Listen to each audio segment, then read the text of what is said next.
Всем привет! Сегодня 6 октября. В Ейске шквалистый ветер. Порывы до 18-19 метров в секунду. Вот. Температура воздуха около 10 градусов тепла.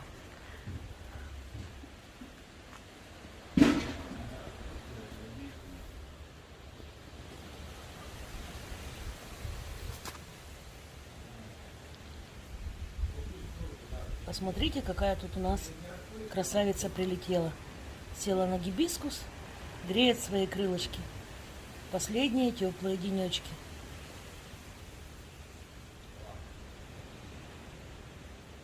Бабочка-крапивница.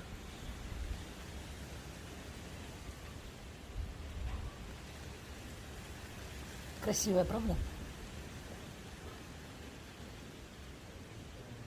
Полетела.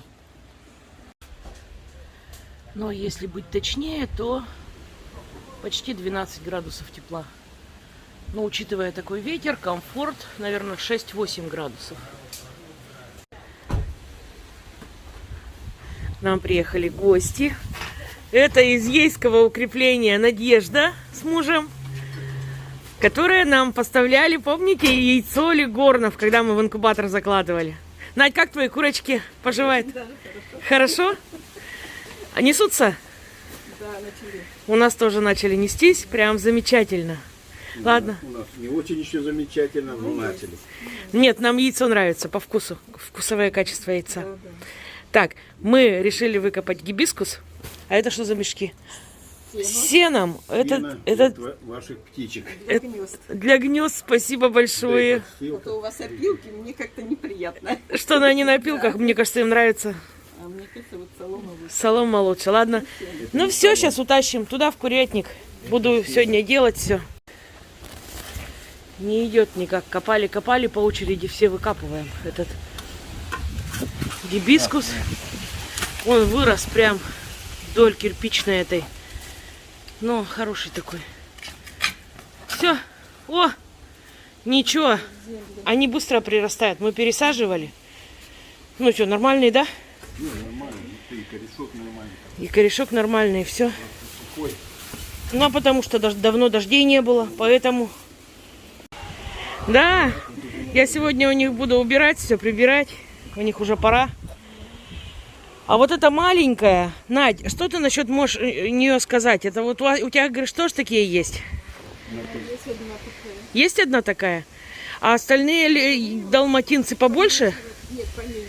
Поменьше. Нет, это что-то... Дефектная, да? Как... Да, она не развитая. Не развитая. Ну вот. Не должна быть такая. Она нормальная курочка, как вот белые. И ага. Они, вот эти рябые такие же. Рябые такие же. Ну вот прям хотелось бы, чтобы у нас был далматинец. Главное, она не последняя родилась. 1, 3 или 4. Ну, может, еще подрастет, аппетит хороший. Она много-то не ест, в принципе. Ну, она не выглядит слабой такой. Она еще этих дубасит, белых. Да. Просто она какая-то не развитая. Мини курица. А вон тот рыжий, посмотрите. Это ж петух. Ну, петух. Ну, вот так вот. Сегодня я буду рассыпать солому. У вас что-то петухов. 3 штуки. Нет, не дерутся. А у нас, гоняют друг друга. А у нас вот самый главный петух, вот этот. И он как бы... Центровой. Центровой, да. Он им не дает драться, он смотрит за всем. Спокойно. Да-да-да. Вот у нас вот белый у меня вот такой белый, и вот этот далматинец. Они друг друга гоняют, это невозможно. Нет, орут 2.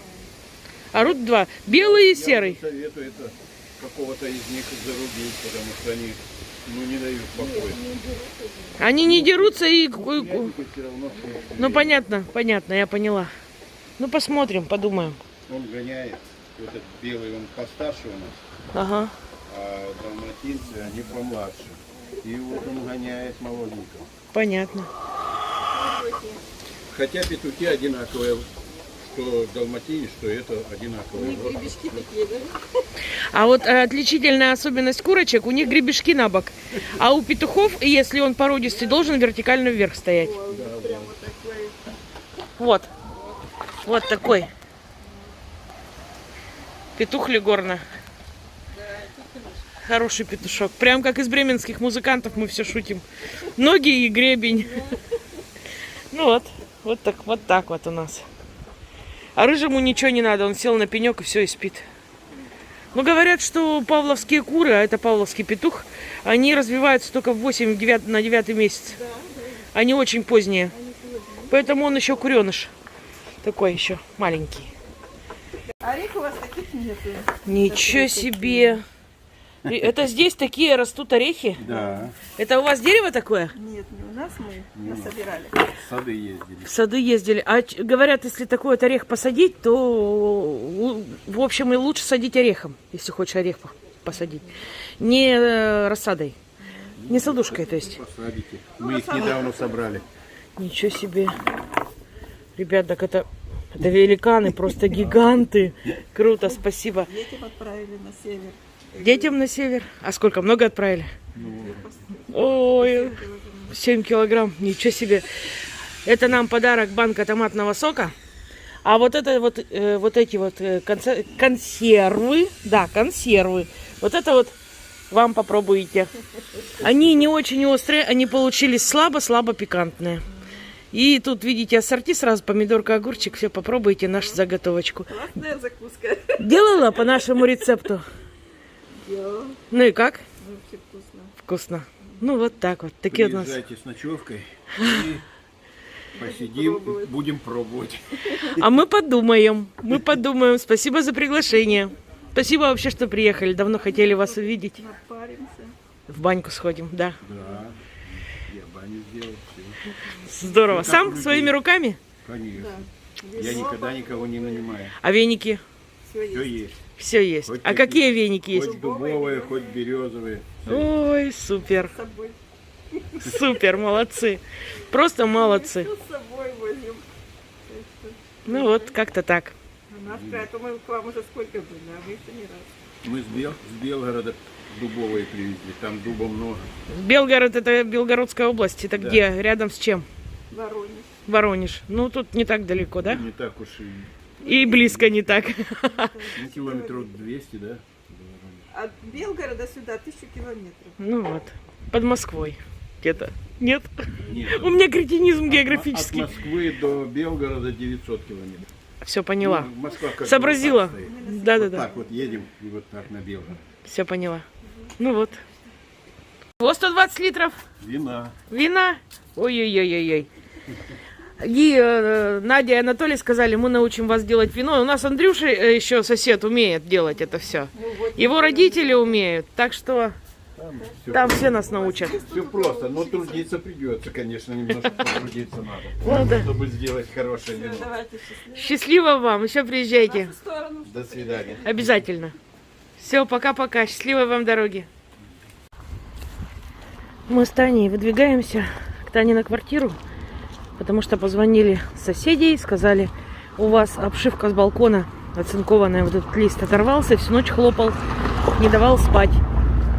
Примите меры. Ну, мы и поехали принимать меры, привязывать этот оцинкованный лист, чтобы он не хлопал и чтобы была ночами тишина. Такой ветер на улице. Ну, хотя месяц назад там все протягивало хорошо. Перетерлась, наверное. Сейчас посмотрим, что там. Так, мы приехали. Ну да, посмотрите, то, что мы прикрепляли.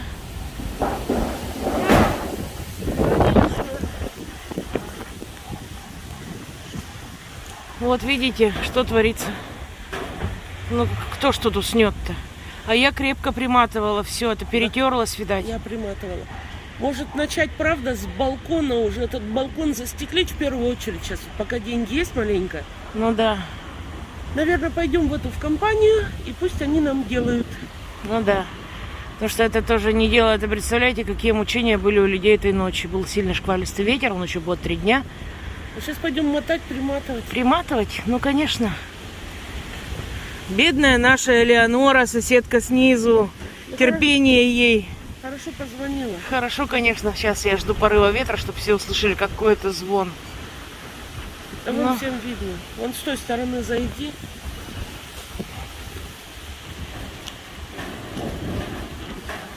Ну, понятно. Все всем понятно. Пойдем приматывать. Зашли во двор, а здесь такая тишина. Помните сказку Андерсона? Как она называется? Снежная королева. Помните, Герда зашла в цветущий сад волшебницы, за забор только зашла, и сразу же тишина, ни ветра, только красивые цветочки. Вот этот вот двор здесь похож на сад волшебницы. Ну да. Живут здесь волшебники, трудолюбивые.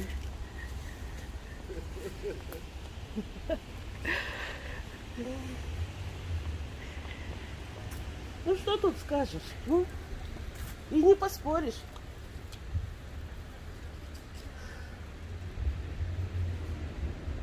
Правда красиво.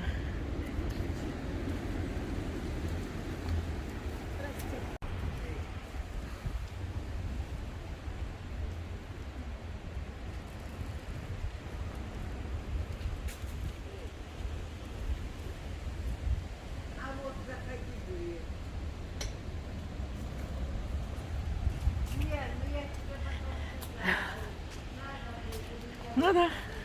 И Грузии, посмотри, шикарно. Обычный двор Ейска. Ничего особенного, просто растет виноград во дворе. Но здесь, знаете, скажу вам по секрету, в каждом доме есть старшая по дому. И вот благоустройство двора во многом зависит от того, кто занимает этот пост. Ну и от соседей, соответственно. Какие люди живут. Как у Пушкина. Сразу видно, что тут люди добрые живут. Да? Да.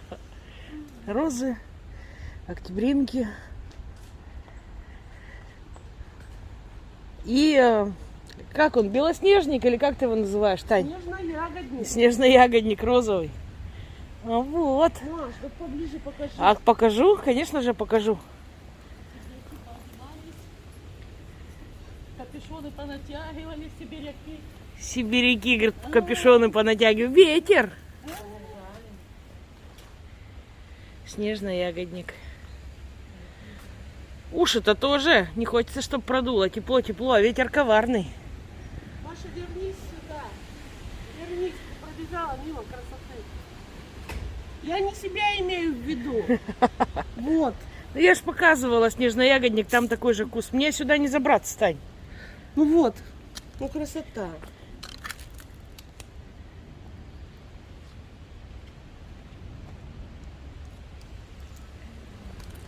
Гроздья такие, снежно-ягодника. Я же вот показывала. Там красивее. Одинаково. Так, ну вот это вот девичий виноград, да? Да.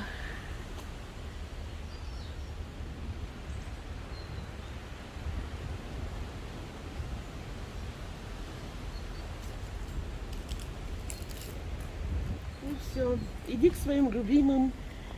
Вон они. Розам. Нет. Петухам. А посмотри-ка, роза, как нам подарили. Вон Да. там, в петушках. Да. И обещали еще чубуков дать. Угу. А здесь какая роза? На пион похоже. Ну, это пионовидные. Ну и петушки.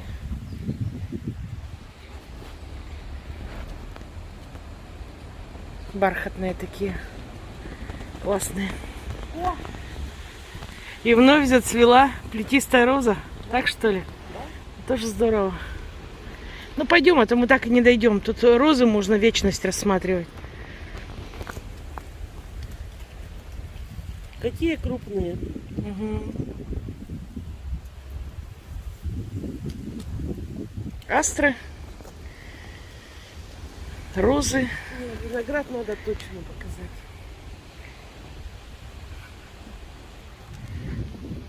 Пойдем. А то там хлопает. Мы тут ходим, рты поразявили.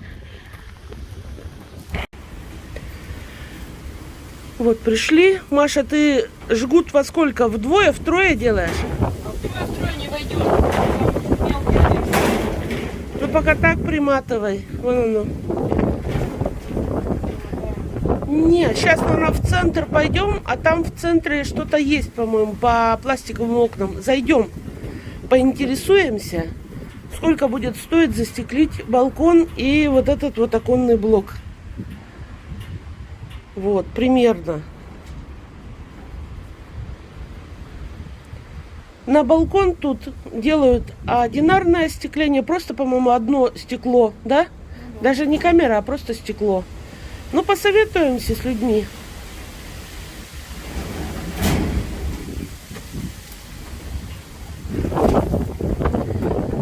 Ты эту закрепи сначала, одну хорошо. Я закрепляю, потому что одна, эту закреплю, опять выдерну. В нескольких местах надо будет сейчас замотать.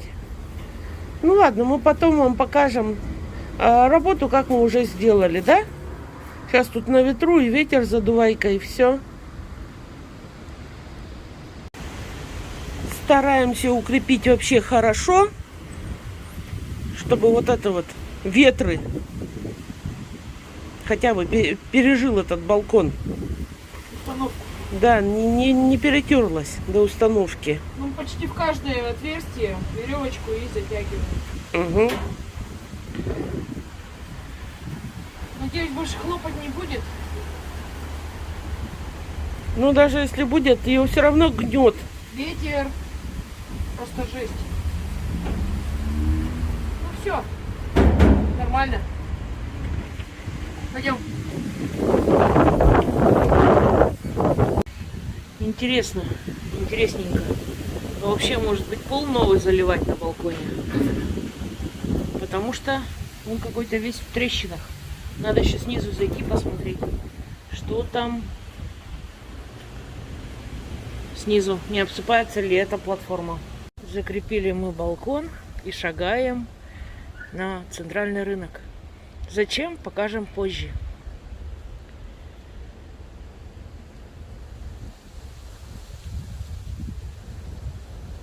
О, красота какая. Павильон такой, плющ зацвел. И пчелы тут как тут. На этот вьюн.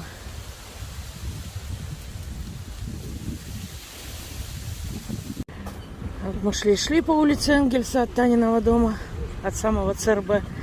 И дошли до центрального рынка. А здесь нужно купить калоши. Потому что у меня были синие калоши, им пришел свой, как говорится, износ. Свой конец этим пришел калошам, и поэтому... А почему калошам?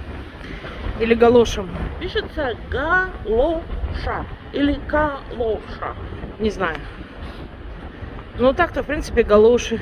Лошадь гуляет опять без галош. Помнишь? Ты про кого это? Правильно? Так, ребят, смотрите, мы выбрали вот такие вот калошики. Производство Россия. Цена 300 рублей. Прям вообще замечательно. Буду в них по огороду летать. А где точка? Точка на центральном рынке. Какое у вас место? Сразу, если с Ленина заходите в проход, сразу получается налево. Первая точка, если заходите с улицы Ленина. И еще что я могу сказать. Вот эти тапочки мы нашли только здесь. Весь рынок оббежали. И, в общем, если вам такие же нужны, то приходите сюда, на центральный рынок. Так я говорю, я объяснила. Вот он, вход с Ленина. Мы уже побывали дома.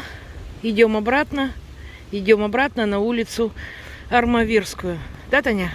Решили мы там посмотреть, почем будет заказать балкон из пластика. Да, балкон, пластиковое окно, прицениться. Угу. Так что сумки выгрузили, зашли в агрокомплекс, набрали рисовой каши с мясом, ой, мы покажем. Гречневой. Все покажем. Что взяли? Еще знаете, что я взяла? Я взяла свиной желудок замороженный. Это у меня будет на днях рецептик очень неплохой. Называется колбик. Вот именно для него и нужен свиной желудок. Чищенный такой, все уже обработанный. Увидите. А кто-то говорил, что это называется ковбык какой-то. Ну, везде по-разному называют. На родине нашего папы в Оренбургской области, Сорочинский район непосредственно, называли колбик. А потом Маша с ума свела Томскую область этим голубиком. Была она в Томской области в гостях и приготовила. Ну и там, в общем, всем очень это понравилось блюдо. Взяли на заметку. Вот. Так что пока идем мы по Таманской. Шуруем до этих вот окон пластиковых до фермы. А фирма-то есть там еще, нет? А мы сейчас все и увидим. Вот мы и пришли. Называется Мастер-Пласт. Идем. Ну, в общем, мы на улице Армавирской решили зайти в светофор. И, проходя мимо, увидели тоже окна. Окна по скидке. Таня пока зашла, смотрит, что да как и почему. Ну, а я гуляю, дышу свежим воздухом, ее жду и увидела через дорогу платан. Сейчас я вам покажу поближе. Это настоящий платан. Такая вот у него кора. А лист похож на клен. Такой же резной. А поближе еще подойти. Вот. Вот такая кора у платана. Просто как матовая. Вот так вот. Вот такой платан тут. Шапкой целой. Да их тут не один, их тут много. Платановая аллейка, скажем. Ну, сейчас мы в магазин, потом домой. И там посмотрим. Вот посчитали такое вот окошко. Сколько стоит, Тань? Ну, примерно посчитали 15 700. Демонтаж, установка. Ну вот, везде цены разные. Посмотрим, завтра несколько замерщиков придут, где будет дешевле. Но здесь дешевле пока всех. Нет, нам сказали, что обращаться в южную оконную компанию, что смотри. Это нельзя показывать, Тань. Это реклама. Ну, в общем, и здесь производство в Ейске, на улице Красная. Прямо здесь в Ейске да, делают. Здесь в Ейске сказали. Правильная информация, да? Вот. Завод находится. Хотя нам говорили, что в Ейске нет завода, который что-то делает сам. Ну вот, делают, видимо. Так, вот свиной желудок. Его мы будем размораживать. И вот такие наборы для фарша. Мы взяли по 160 рублей за килограмм. У нас их 4 пакета, но я еще один не выложила. Получается, это где-то на 700 рублей мы взяли. Еще купим пашины завтра. Нам сказали, позвонят. Мы к ним придем в магазин. Вот по улице Свердлова. И возьмем пашины. Там немножко будет добавлено мясо. Но в основном колбик идет с большим количеством сала, нежели мяса. Ну, начну делать рецепт, показывать. Все вам покажу. Все увидите. Блюдо очень вкусное, очень интересное. Ну вот, как-то так. Сейчас буду показывать, какие консервы. Опять будут меня ругать. Консервы. Какие консервы мы взяли в агрокомплексе. Вот что мы купили, ходили за консервами. Значит, мы взяли в основном говядину, но там еще много всяких круп и гороха со свининой. Паштетов много, с птицей много. Вот то же самое еще с птицей идет. Посмотрели, качество отличное. Вот, ну, супы неимоверные получаются. Эту банку гороха, маленькой картошечки. Ну и прекрасно. Получится хороший суп. Ценовая политика где-то 80 рублей стоит. Ну и паштеты рублей 70. 64. Паштет 64. Ну вот так вот. Ребят, мы прям довольны. И мы убедились, что эти каши, они просто замечательные. Мы их всем рекомендуем. А я вообще Никите в Тюмень пошлю. Вот просто банок 20 вот этих разных каш. А что он их не едал-то? А он не едал, нет там такого. Вот реально нету. Ну вот такие вот у нас сегодня были дела, заботы, хлопоты. Заказали замерщиков. Завтра на 10, на 11, на 12 будут замеры окон. Если пойдем вдвоем, то я вам покажу. Если пойдет Татьяна одна, в зависимости еще от обстоятельств, от семейных, то покажет Татьяна нам ролик. Что, как, почему, почем, в какой фирме. Будем сравнивать. Будет интересно. Сейчас я буду управляться с курами. У них я ничего сегодня убрать не успела. Мне их надо успеть только накормить, поменять воду. Ну и до завтра ничего с ними не будет. Так, Сегодня было около 15 яиц, что тоже радует. Ну, у нас около 20, чуть больше кур. Нормально. Так, на этом наш ролик сегодняшний подходит к завершению. Дай бог, все хорошо будет. Увидимся завтра. Тем, кому ролик понравился, подписывайтесь, кто не подписан. Нажимайте на колокольчик, чтобы было оповещение о выходе нового ролика. Всем улыбок, всем добра, здоровья. Пока-пока.